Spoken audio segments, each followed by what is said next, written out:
दोस्तों आज हम लोग बात करेंगे मारुति 800 के बारे में, जो इंडिया के मार्केट में है करीबन 30 साल तक राज की। आज उस कंपनी के बारे में और उस मॉडल, उस कार के बारे में हम लोग डिस्कशन करेंगे।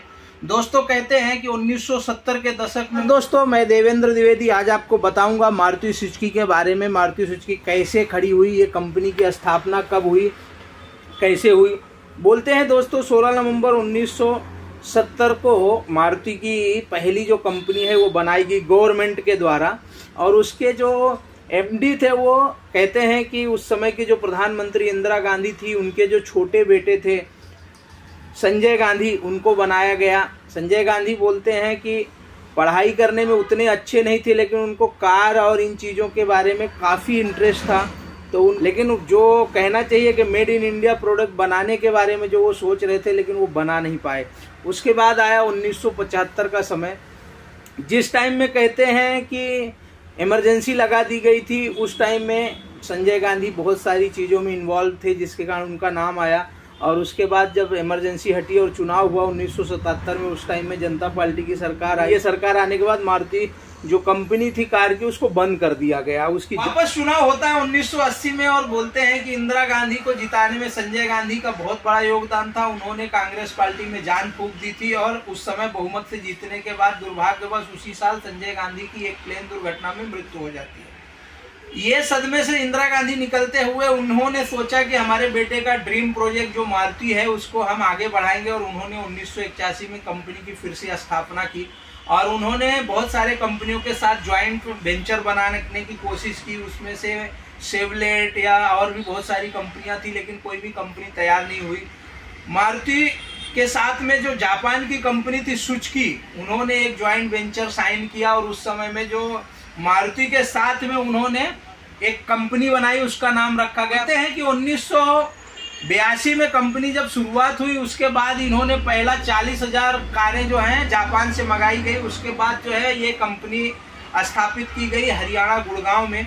उसके बाद 1983 में बोलते हैं पहली इसकी जो पूरी तरह से मेड इन इंडिया कार आई, वो थी मारुति 800 कार।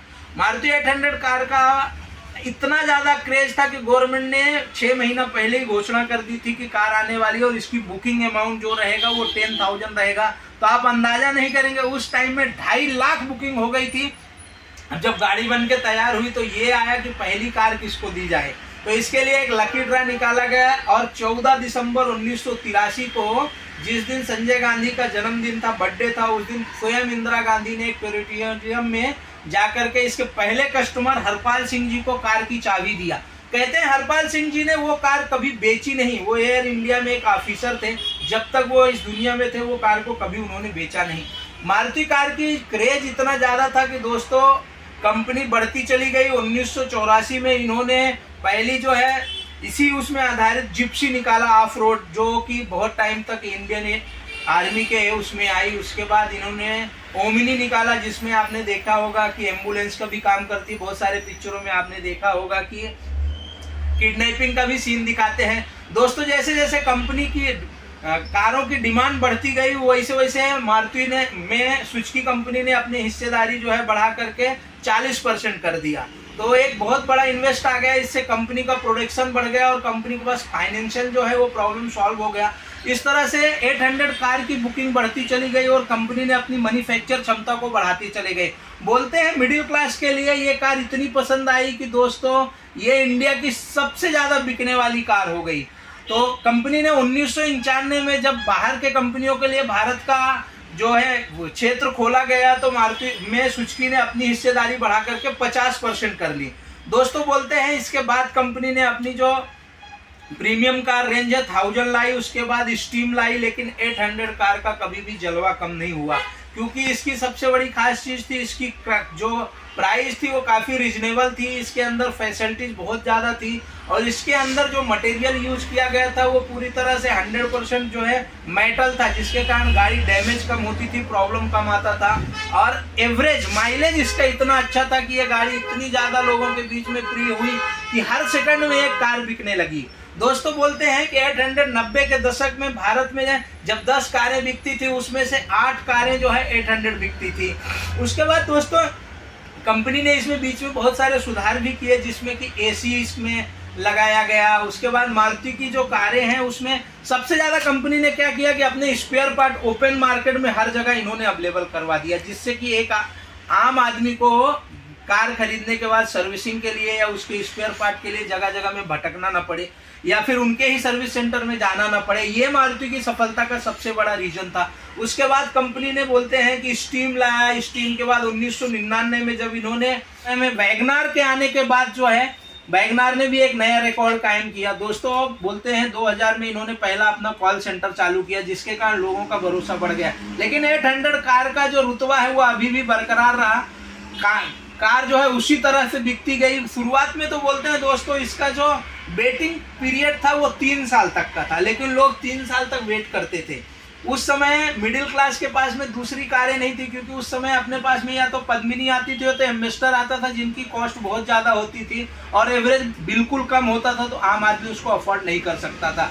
उसके बाद जब 2000 में इन्होंने अपना कॉल सेंटर चालू किया, मारुति जनरल इंश्योरेंस चालू किया, ट्रू वैल्यू चालू किया, उसके बाद कंपनी का और भी ज्यादा प्रॉफिट बढ़ने लगा और कंपनी जो है बहुत ज्यादा डेवलप कर गई। बोलते हैं दोस्त जब 2003 में इनकी कार आई अल्टो, उसने धीरे धीरे जो है मारुति 800 का जो मार्केट है वो कम करना चालू किया।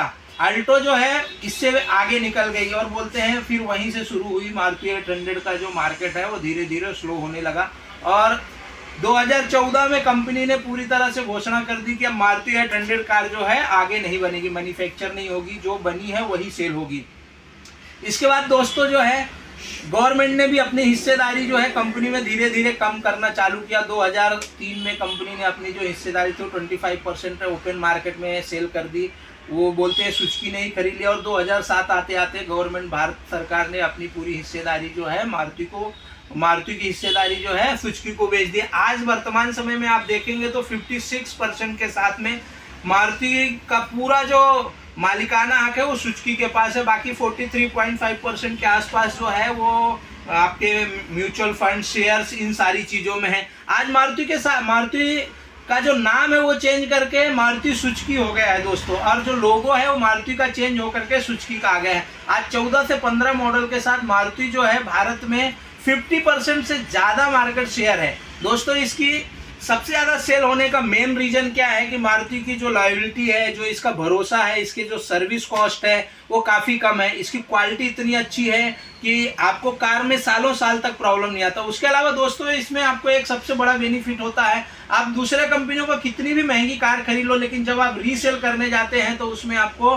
जो रीसेल वैल्यू बहुत कम मिलता है। लेकिन मारुति के कार में ऐसा नहीं। मारुति के कार में आपको दूसरे कंपनियों से रीसेल वैल्यू जो है 30 to 40% ज्यादा मिलता है। और उसका मेन रीजन क्या है कि कंपनी ने खुद का भी अपना ट्रू वैल्यू कार का एक सेगमेंट शुरू किया है।